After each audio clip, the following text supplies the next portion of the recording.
Mtandao hausahau kamwe na umekuwa nafasi yenye nguvu ambapo chochote unachoshiriki kinaishi nawe milele. Hatua moja potovu katika ulimwengu wa kidijitali inaweza kufafanua mustakabali wa vijana wengi, na sasa waajiri wameonekana kuchunguza nyayo za kidijitali za wafanyikazi watarajiwa kabla hawajawapatia nafasi hizo. Mwanahabari wetu anatupasha mengi.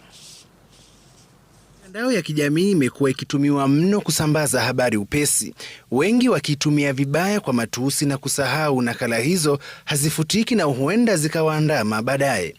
Kwenye jukwaa la mjadala katika chuo kikuu cha Kibabii, suala hili lilichipuka na kubainika kuwa waajiri wanachunguza nyayo za kidijitali za wafanyakazi watarajiwa kabla hawajawapa nafasi hizo. What do my pictures have to do with this? If you are going to criticize me based on my leadership skills, why are you looking for my photos? Yeah, so you find so you find people stepping down from these leadership positions or stepping down from running for such positions because of this online bullying. Yet they're trying to make society better and they're being attacked for that. Dhuluma za mtandaoni zinakwenda zaidi ya kuitana majina, zikihusisha kushiriki picha za kibinafsi bila idhini ya mwenyewe, kutuma jumbe za simu na kuchokoza na vitisho, kuwafuata watu kwa siri na kujifanya mtu mwingine.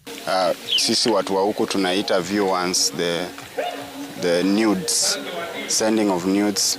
Please my fellow youths, we should be very cautious of it because kitu nimegundua through this conference kenye sikuwa najua, what you've sent today can affect you in the new coming future.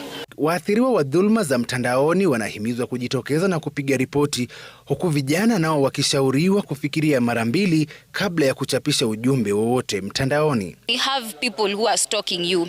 You delete this app, you're being stalked on another app. You find the same person has reached out to you on a different app. I think I had that happen to me and I was so surprised. Like, I thought I blocked you on WhatsApp. What are you doing here? So yeah, you find that these people, they are following you, they're tracking you and they're stalking you, and it's not like you can delete every single platform because where are you going to study from?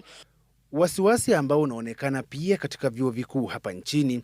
Teknolojia imebadilisha unyanyasaji unaotokana na jinsia katika shule, na sasa taasisi zinapaswa kurekebisha sera zao ili kuwahudumia wanafunzi katika enzi hii ya kidijitali.